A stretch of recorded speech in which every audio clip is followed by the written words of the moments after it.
David, are you an atheist? Yes. When did you become an atheist? Around age 12. Believing in God makes no sense. It's to me, it's the dumbest thing. It's for people that can't accept the fact that they're going to die and rot in the ground like I'm going to do, and it gives them some relief from that thought, because it's not the nicest thought in the world. Are you an atheist? Yes. Yes, I am. Yes. Yes. Yes, sir. Are you an atheist? I am. Yeah, I'm an atheist. Yes, I am. Alex, do you believe in God's existence? No, I do not. How long have you been an atheist? I would say probably since I was about 15 years old. So you don't believe in the existence of God? No, not really. What happened when you were 15? I started questioning things, and I really just started to think about the logic behind everything. For the most part, we are not shown the evidence for there being a higher power. If we were, I almost guarantee that almost every atheist would immediately agree to there being a higher power. Are you atheists? Yes. Why? Well, I just haven't seen enough evidence, I suppose. I grew up in a Christian family, and just over the few years during high school and as I grew up, I just realized that there wasn't a lot of evidence to support that belief system. Are you open to evidence? I think I am open to evidence. It just would have to be extraordinarily compelling, like out of this world compelling. If you could be given evidence, reasonable evidence, would you listen to it? Yeah, I would. You're someone who has no faith or no belief in a higher power or a creator, but if you were shown evidence, you would change your mind because you're open. Absolutely. Flick through the pages of the book I just put on your lap, look at the color pictures, and I'll ask you a question.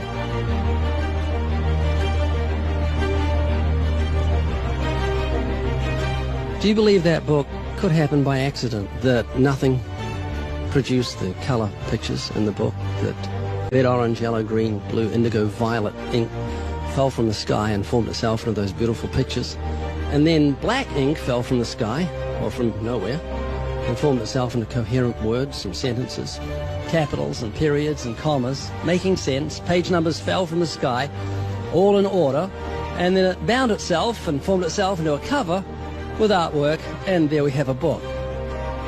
Obviously, intelligent design designed the book. Wouldn't that be correct? Yeah. Can you see where I'm going with this? Yeah. Tell me, what is DNA? What is it? Deoxyribonucleic acid. And it's what makes up our bodies and our cells and everything that makes us who we are.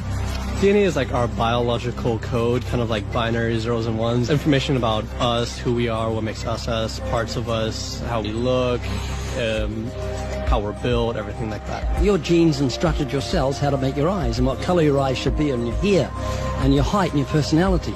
Scientists call it the instruction book for life. Basically.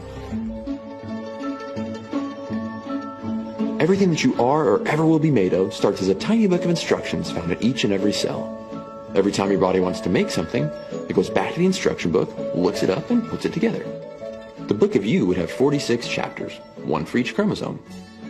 Each of our book's 46 chapters is between 48 and 250 million letters long. That's 3.2 billion letters total. This is the secret language of DNA. This is the book of life. Instruction book for life. Yes. Instruction book for life. Yes. DNA is made up of genes, and genes give instructions to the cells as to how your body should grow. Did you know that those instructions, the instruction book of your DNA, just your DNA, was laid out end for end, would go to the sun and back a number of times? That book of instructions is so comprehensive. DNA is the genetic information encoded in the cell of every living thing that instructs our cells how to grow and how to function. It's our genes that determine whether our skin will be dark or light, have brown or blue eyes, or red or green or yellow, have red hair, be brunette or blonde, be tall or not so tall, or the color of our feathers if we're a bird. Whether we're humans, fish, animals, insects, or plant life, the way our bodies look and operate has all been pre-written in the amazing book of our DNA. What do you think the mentality of someone who believes a book fell together without a bookmaker? Well, they would be crazy. Do you think a book could make itself? No, I don't. Of course not. No. Utterly impossible. Yes. If anything can happen by accident. I mean, from nothing. Couldn't happen, could it? I don't think so. It'd be impossible. It would be like saying an explosion caused everything that makes a 747 airplane to all just come together by accident without some intelligent thought behind it. That's a good point. Do you believe DNA happened by accident? No, I think that it developed over the course of many, many millennia of evolution and development.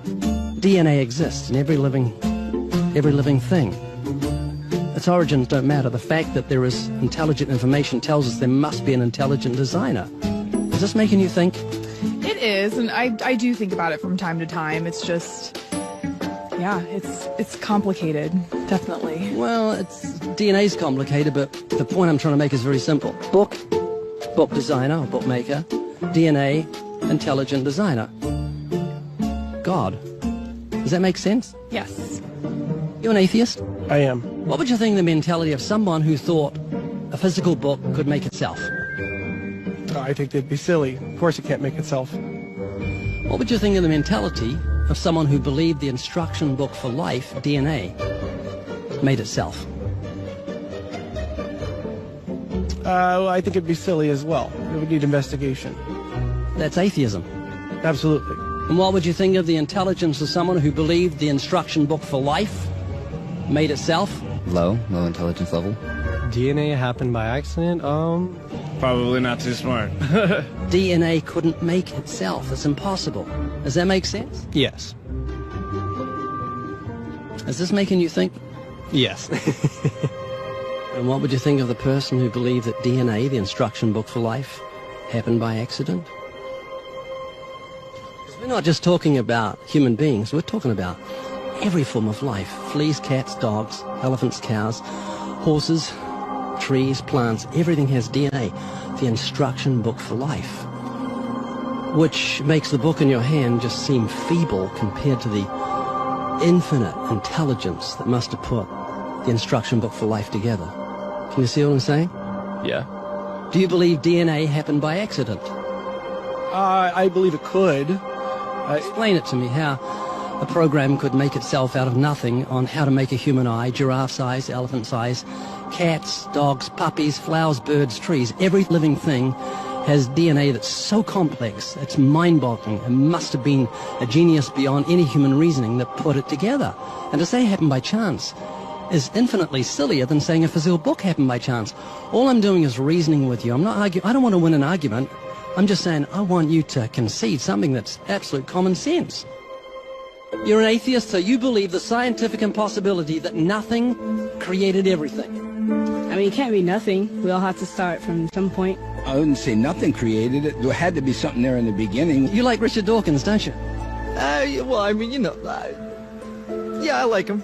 Do you believe nothing created everything, a scientific impossibility, which is what he believes? You don't believe in a creator of all things? If he says that, I think it's a very strange thing to say. Well, he says it. It's insane. Nothing can't create anything because it's nothing. There has to be something in the beginning. Nowhere in our history of human reality has something kind of just appeared out of nowhere. Do you believe that nothing created everything? No, because nothing can perform actions. That makes no sense. It's a default position. If you're saying nothing created everything, then you're agreeing with Richard Dawkins. You're mischaracterizing Richard Dawkins, because Richard Dawkins, I'm sure he didn't say that. That seems ridiculous. Professor Richard Dawkins, arguably the world's most high-profile atheist, believes that in the beginning there was nothing, and that nothing created everything. As he attempts to justify this belief, admitting that it defies common sense, the learned professor calls nothing something. Watch the reaction of his audience. Of course it's counterintuitive that you can get something from nothing. Of course common sense doesn't allow you to get something from nothing. That's why it's interesting. It's got to be interesting in order to give rise to the universe at all. Something pretty mysterious had to give rise to the origin of the universe. Which exactly what's meant by nothing, but whatever it is, it's very, very simple. And why is that funny? Well, I think it's a bit funny to be trying to define nothing.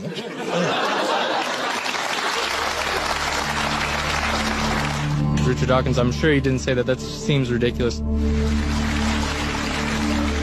The audience reaction confused the normally eloquent professor because he's not used to being the object of laughter. What he didn't realize was he was talking to people who were endowed by their creator with the virtue of common sense.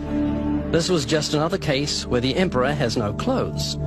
Someone should tell this man who has deceived millions, "You're talking foolishness." Is that what you believe? I mean, it can't be nothing. We all have to start from some point. But there has to be something that created everything. You just wasn't God. Is that what you're saying? Yeah. It's just evolution, how things became from one organism into many. But that doesn't solve your dilemma of the initial cause. There has to be an initial cause. If there was a big bang in space that from there issued cats and dogs and horses and cows, the sun, the moon, the stars, the seasons, and all this marvel of creation came from a big explosion, what caused the explosion, and where do the materials come from the explosion, and why is there such incredible order from the explosion? Every explosion I've heard of creates chaos, not order. That makes sense? Oh, yeah. This is what you're looking for if you were looking for truth. This is your information that you need to say, wow, that's logical. How could all this design from the atom to the universe, an incredible order, just happen by accident? Because an atheist actually believes nothing created everything, which is scientifically impossible. I'm trying to say, Haley, I just want you to think. You're not just a blob of nothing, that it came from an explosion that created order, which is against nature. That means that you've got purpose and meaning in the universe. So it's not altogether bad news. I just want a relationship with whoever built me. This is too much, too weird that it happened by accident. It didn't happen by accident. I don't feel that.